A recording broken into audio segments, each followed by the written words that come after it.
जन कल्याण की भावना में आस्था रख भ्रष्टाचार मुक्त सुशासन स्थापित करने तथा राजस्थान को अग्रणी विकसित राज्य बनाने के संकल्प में विश्वास जताते हुए हमें जनादेश प्रदान किया है।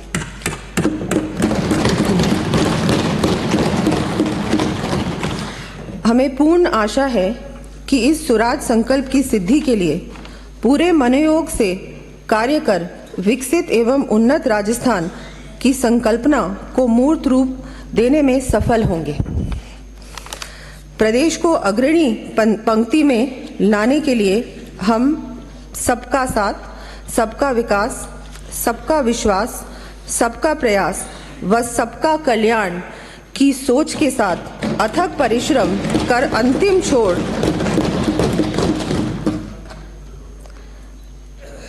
अंतिम छोर तक खड़े व्यक्ति के चेहरे पर मुस्कान लाने का सतत प्रयास करेंगे। प्रसिद्ध कवि शिव मंगल सिंह सुमन की पंक्तियों से प्रेरणा लेकर हम सार्थक प्रयास का संकल्प लेते हैं। गति प्रबल पैरों में भरी, फिर क्यों रहूं दर दर खड़ा, जब आज मेरे सामने है रास्ता इतना पड़ा। जब तक ना मंजिल पा सकूं तब तक मुझे ना विराम है, चलना हमारा काम है, चलना हमारा काम है। माननीय अध्यक्ष महोदय, पिछली सरकार की अदूरदर्शी सोच तथा गलत नीतियों के फलस्वरूप हमें विरासत में बहुत बड़ा कर्जभार मिला है। गत सरकार के कार्यकाल में राज्य पर कुल ऋण भार लगभग दुगुना होकर वर्ष 2023-24 के बजट अनुमानों के अनुसार 5,79,781 करोड़ रुपए हो गया है और राज्य का डेट जीएसडीपी अनुपात सामान्य श्रेणी के राज्यों में पंजाब के बाद सर्वाधिक है।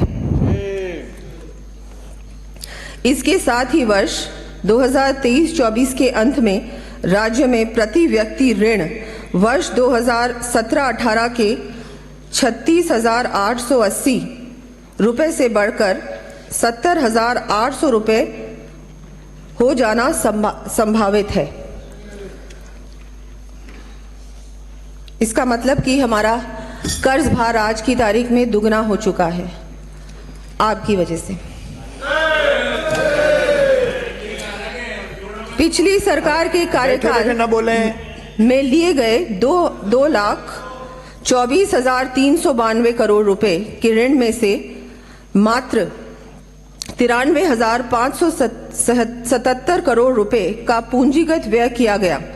इससे स्पष्ट है कि गत सरकार द्वारा लगभग 60% ऋण का उपयोग गैर पूंजीगत राजस्व व्यय हेतु किया गया, अर्थात प्रदेश के दीर्घकालीन विकास व अर्थव्यवस्था को मजबूत करने की ओर समुचित ध्यान नहीं दिया गया। राज्य के संसाधनों के आकलन एवं दीर्घकालिक परिणामों के विचार बिना ही जल्दबाजी में अनेक योजनाएं लागू की गई, जिसके कारण राज्य की राजस्व प्राप्तियों एवं भुगतान में लगातार अंतर बढ़ता गया।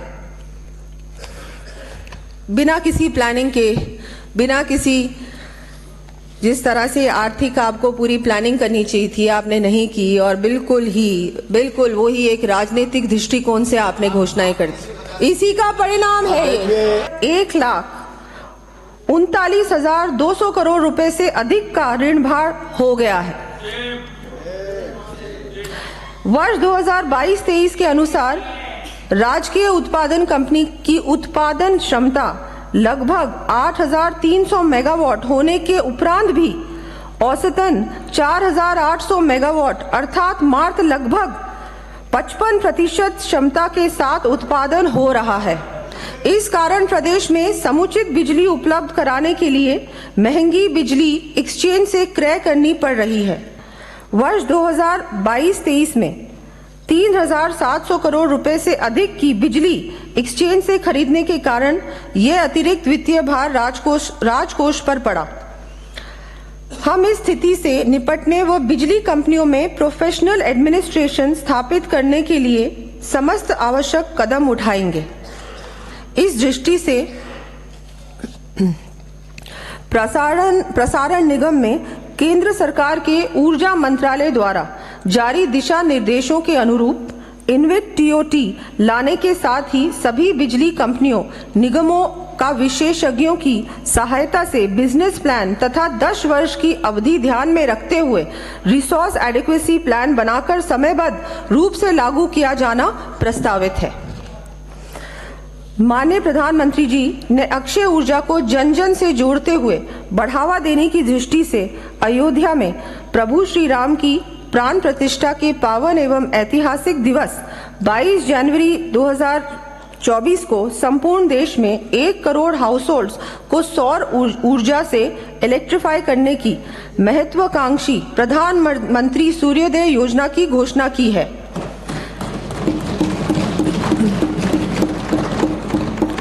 जैसा कि विदित है, राजस्थान में सोलर इंसोलेशन देश में सर्वाधिक है। ऐसी स्थिति में इस योजना का लाभ प्रदेशवासियों को अधिकाधिक प्राप्त हो, इस हेतु ऊर्जा विभाग में पीएमयू प्रोजेक्ट मॉनिटरिंग यूनिट का गठन कर 5 लाख से अधिक घरों पर सोलर प्लांट स्थापित करने का लक्ष्य रखा जाना प्रस्तावित है, जिससे ऐसे परिवारों को प्रति माह 300 यूनिट तक बिजली निःशुल्क मिल सकेगी।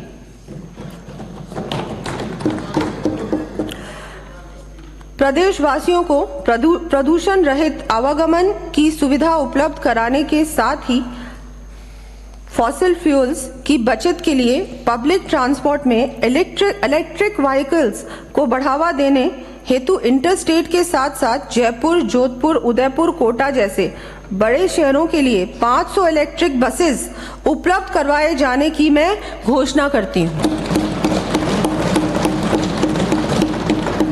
साथ ही जयपुर शहर की ट्रैफिक कंजेशन संबंधी समस्याओं का निदान करने की दृष्टि से जयपुर मेट्रो का विस्तार टॉक रोड के साथ सीतापुरा, अंबाबाड़ी से होते हुए विद्याधर नगर तक के रूट पर करने के लिए डीपीआर तैयार करवाई जाएगी। माननीय सदन के साथ ही प्रदेश की जनता में भी यह विदित है कि गत सरकार के कार्यकाल में जल जीवन मिशन के अंतर्गत न सिर्फ भारी भ्रष्टाचार हुआ एवं गुणवत्ता संबंधी भी बहुत अधिक शिकायतें प्राप्त हुई, बल्कि परियोजना के इम्प्लीमेंटेशन की गति भी अत्यधिक धीमी थी। इस कारण हमारे प्रदेश का जेजेएम कवरेज में संपूर्ण देश में 33वां स्थान था।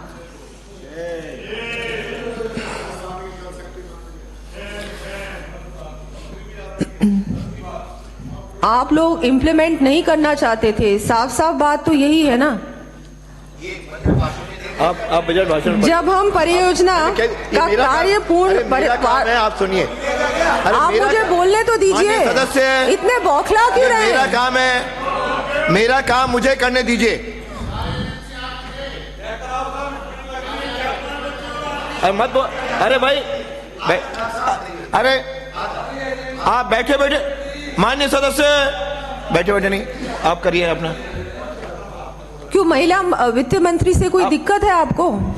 आप तो फिर आप पढ़िए माननीय सदस्य। अब हम परियोजना का कार्य पूर्ण पारदर्शिता एवं गुणवत्ता के साथ त्वरित गति देते हुए संपन्न करने के लिए सभी संभव प्रयास करेंगे।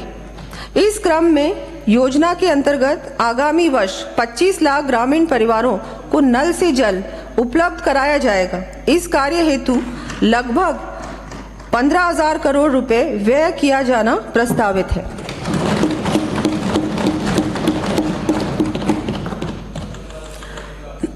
गत सरकार द्वारा न सिर्फ जल जीवन मिशन जैसी केंद्र प्रायोजित योजना को पिछड़ने के कारण अत्यधिक संख्या में ग्रामीण परिवारों को उनके घरों में जल की सुविधा से वंचित रखा, अपितु प्रदेश के 21 जिलों में पेयजल के साथ साथ सिंचाई के लिए अति महत्वपूर्ण ईआरसीपी परियोजना को केंद्र सरकार से पूर्ण सहयोग मिलने के बाद भी स्वीकृत नहीं कराया गया।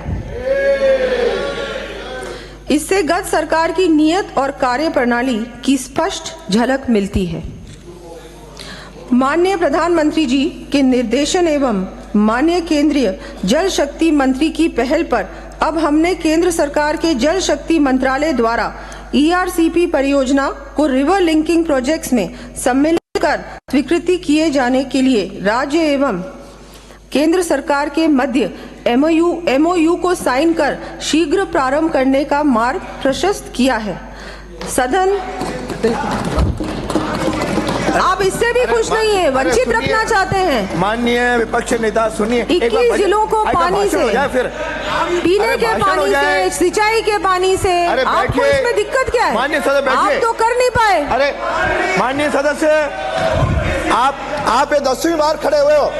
माननीय सदस्य, योर 10th टाइम आज खड़े हुए हो, ये बर्दाश्त नहीं होगा। सदन के माध्यम से मैं ERCP परियोजना को त्वरित गति से इम्प्लीमेंट करने की दिशा में इस महत्वपूर्ण कदम को उठाने के लिए माननीय प्रधानमंत्री जी, माननीय केंद्रीय जल शक्ति मंत्री जी एवं माननीय मुख्यमंत्री जी को धन्यवाद ज्ञापित करना चाहूंगी।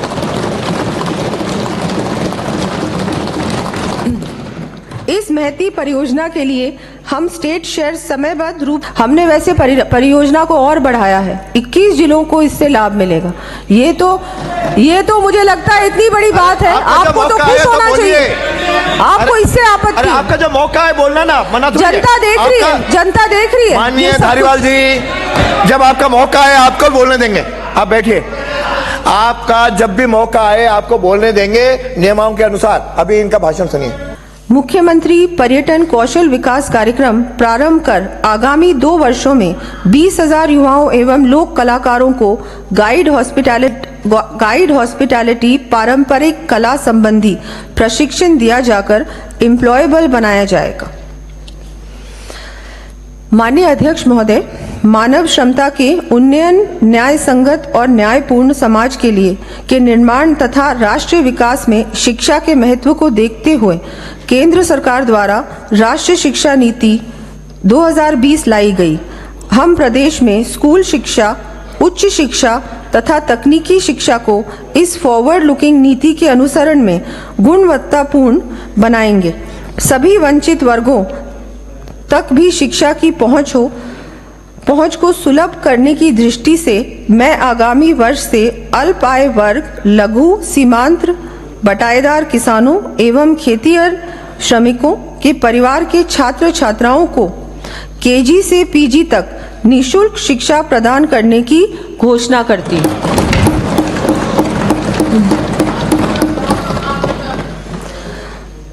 प्रदेश की राजकीय शिक्षण संस्थाओं में शिक्षा एवं शिक्षण का बेहतर वातावरण उपलब्ध कराने की दृष्टि से भवनों के रिपेयर, कक्षों एवं बालिका टॉयलेट्स के निर्माण तथा विभिन्न विभागों के अंतर्गत संचालित हॉस्टल्स एवं रेजिडेंशियल स्कूल्स में सुविधाओं के उन्नयन तथा रिपेयर व मेंटेनेंस कार्यों हेतु 250 करोड़ रुपए का प्रावधान प्रस्तावित है। आर्थिक रूप से कमजोर परिवार के छात्र छात्राएं विद्यालय में हीन भावना से ग्रस्त न हो तथा उन्हें भी शिक्षा हेतु आवश्यक स्कूल बैग, किताबें तथा यूनिफॉर्म उपलब्ध हो सके, इस दृष्टि से राजकीय विद्यालयों में पढ़ने वाले कक्षा 1 से 8वीं तक के समस्त विद्यार्थियों तथा कक्षा 9 से 12वीं तक की छात्राओं को आगामी वर्ष प्रति विद्यार्थी 1,000 रुपए की सहायता प्रदान किए जाने की मैं घोषणा करती हूँ। इस प्रकार लगभग 70 लाख विद्यार्थी लाभान्वित हो सकेंगे।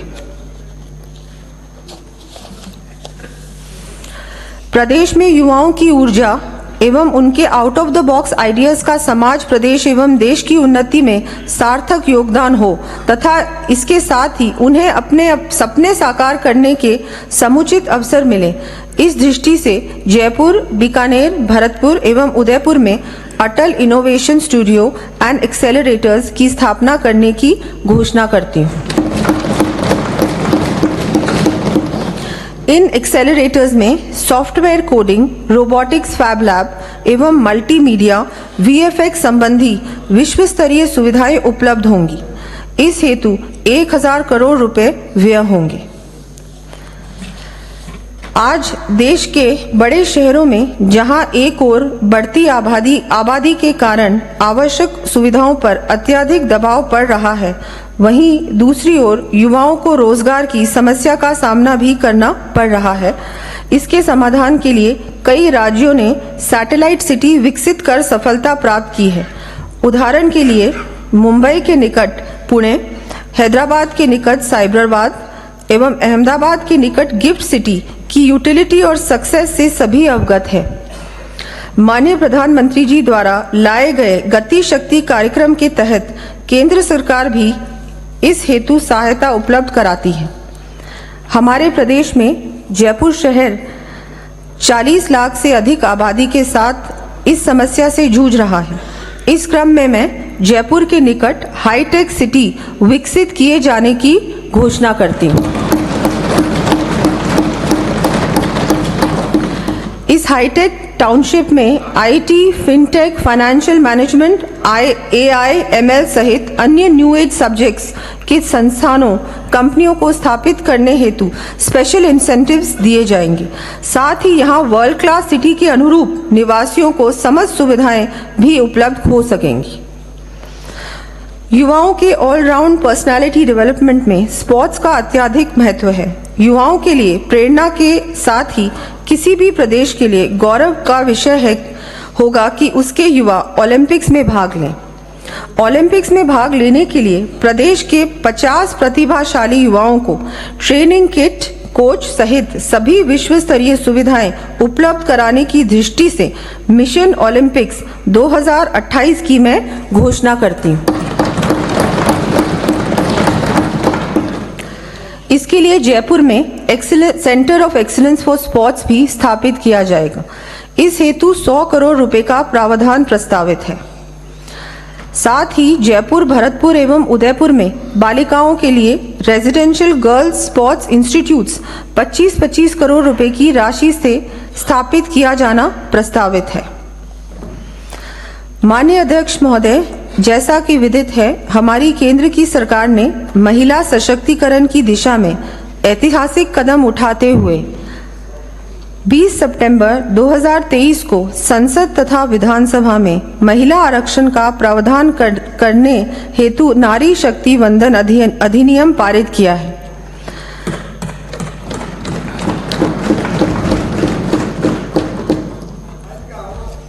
इसमें भी महिलाओं को खुशी नहीं है। अब यह हमारा दायित्व है कि बालिकाओं को प्रारंभ से ही अरे माननीय सदस्य, अब यह हमारा दायित्व है कि बालिकाओं को प्रारंभ से ही समुचित शिक्षा एवं संबल प्राप्त हो, जिससे वह उन्नति के पथ पर अग्रसर होकर समाज देश की प्रगति में अपना योगदान दे सकें। इसी दिशा में एक और कदम बढ़ाते हुए गरीब परिवारों की बालिकाओं के जन्म पर 1 लाख रुपए का सेविंग बॉन्ड प्रदान करने हेतु लाडो प्रोत्साहन योजना प्रारंभ किए जाने की मैं घोषणा करती हूँ।